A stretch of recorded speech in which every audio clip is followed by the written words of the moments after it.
Iraq कहता रहा कि हमारे पास वेपन ऑफ मास डिस्ट्रक्शन नहीं है, वाइल ईरान कहता रहा कि हम न्यूक्लियर वेपन नहीं बना रहे हैं। लेकिन पूरी दुनिया इस बात को मानने को तैयार नहीं थी। लेकिन जुलाई 2017 में नॉर्थ कोरिया ने कहा कि उसने अपना आईसीबीएम टेस्ट किया और जर्नलिस्ट एंड एनालिस्ट की एक बहुत बड़ी तादाद ने इस पर यकीन ही नहीं किया। नॉर्थ कोरिया ने वीडियोस भी रिलीज की, जापान में इमरजेंसी के सायरन्स भी बजे, लेकिन फिर भी बहुत से एनालिस्ट नॉर्थ कोरिया के आईसीबीएम के टेस्ट को ब्लफ करते रहे, क्योंकि आईसीबीएम बनाना बहुत ही मुश्किल है। क्यों, आज हम जानेंगे।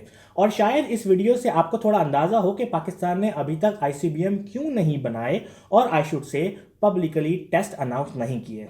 This is Gauhar Ali Rizvi and you are on my channel.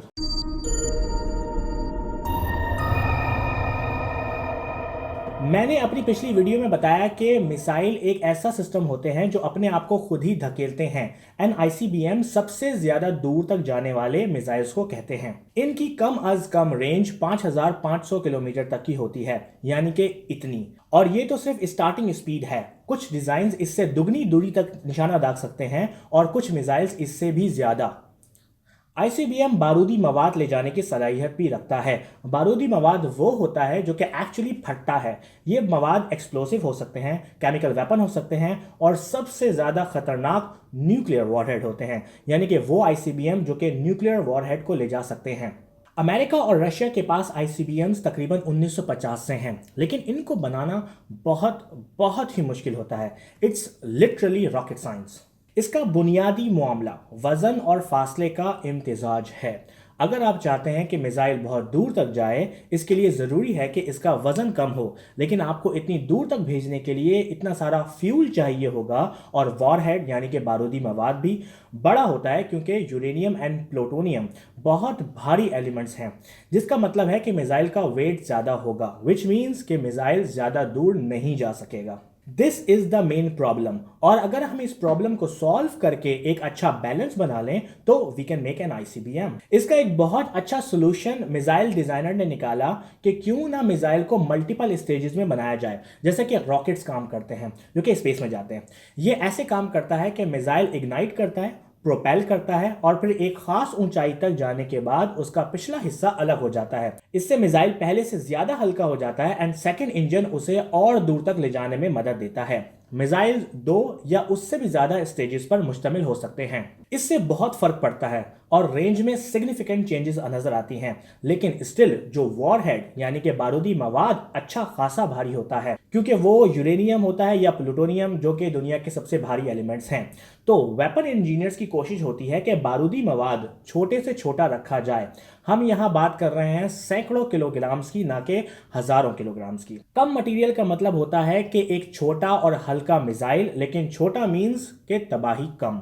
इससे बचने के लिए एक बहुत ही यूनिक एंड दिलचस्प साइंस यूज की जाती है, जिसको थर्मो न्यूक्लियर वेपन कहते हैं, जिसमें पहले फिजन रिएक्शन होता है, जिससे एक इतनी एनर्जी बनती है कि एक फ्यूजन रिएक्शन स्टार्ट हो। ये फिजन एंड फ्यूजन क्या होता है? पहले फिजन रिएक्शन को देखते हैं। हम सब जानते हैं कि यूरेनियम एक बहुत अनस्टेबल एलिमेंट होता है, जो कि अगर इसको एनर्जी दी जाए तो वो टूट जाता है और इस दौरान बहुत सारी एनर्जी रिलीज होती है, जो कि एक्सरेज एंड हीट की शक्ल में होती है।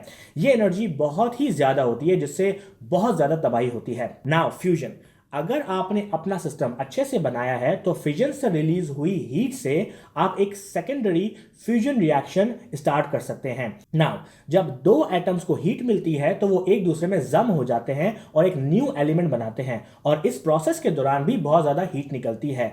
हमें ये हर वक्त सूरज के साथ होता हुआ नजर आता है, जहां हाइड्रोजन मुसलसल हीलियम में बदलती है, जिससे बहुत सारी हीट निकलती है और इसी वजह से हमारा सूरज इतना गर्म होता है। इस तरह वापस मिलने से और एनर्जी मिलती है। ये एनर्जी वहां मौजूद बाकी यूरेनियम को एनर्जी देता है, जिससे यूरेनियम फटता है, जिससे एनर्जी निकलती है और वो एनर्जी फिर से छोटे एलिमेंट्स को जोड़ती है और फिजन एंड फ्यूजन रिएक्शन एक दूसरे को बॉल पास करते रहते हैं, यहां तक के सारे पार्टिकल्स खत्म ना हो जाएं।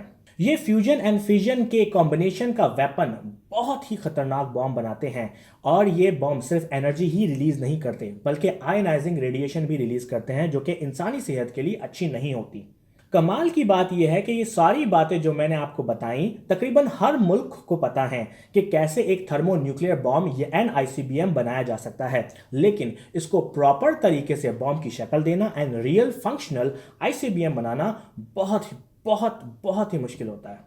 आपको सबसे पहले सही मटेरियल चाहिए है। आपको यह भी जानना है कि कैसे फिजन रिएक्शन को इग्नाइट करें एंड जब चेन रिएक्शन हो रहा हो तो उसे कैसे सस्टेन करें कि वो रुक ना जाए। अगर आपने ये कर भी लिया तो आपको उसको ICBM में फिट करना है। मेक श्योर करना है कि ICBM के मल्टीपल स्टेजेस सही तरीके से अलग हों, और अगर आपने ये भी कर लिया तो आपको वो ICBM स्पेस में भेजना है एंड फिर उसको वापस अंदर लेके आना है, जिससे मिसाइल इंजीनियर के लिए एक नया चैलेंज आता है। वो है re entry into the atmosphere, क्योंकि अर्थ का एटमॉस्फेयर बहुत ही थिक है। कोई भी शय हमारी दुनिया की तरफ आती है तो वो जल भुन कर राख हो जाती है। इसीलिए खला में मीटियर वगैरह अगर जमीन की तरफ बढ़ते हैं तो वो भस्म हो जाते हैं। ICBM के लिए स्पीड मेंटेन करना बहुत जरूरी होता है। इनकी स्पीड बहुत तेज होती है, और तेज स्पीड का मतलब है कि अर्थ के एटमॉस्फेयर में re entry will be a disaster.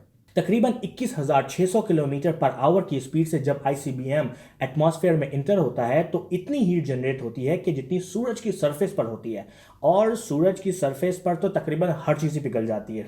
जो साइंटिस्ट यूज़ करते हैं वो है एक भारी री एंट्री व्हीकल जो कि मिसाइल को स्लो करती है, जिससे वेयर एंड टेयर कम होता है। लेकिन अगेन हैवी मटेरियल का मतलब है कि मिसाइल का वेट बढ़ जाएगा, जिसको हम पहले ही डिस्कस कर चुके हैं।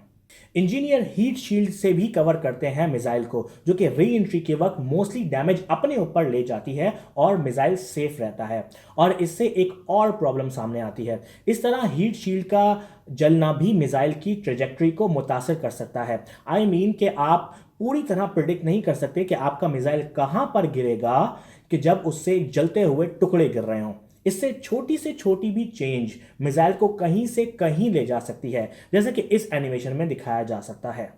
क्योंकि ICBM को बहुत दूर जाना होता है और बहुत तेज जाना होता है, इनके लिए हर चीज बहुत मुश्किल होती है। इनको पावरफुल इंजन चाहिए होते हैं, एटमॉस्फेयर को झेलना होता है, इनको हल्का भी होना होता है, और हमने अभी तक ICBM के निशाना लगाने की तो बात ही नहीं कही है, जो कि एक बहुत बड़ी साइंस है।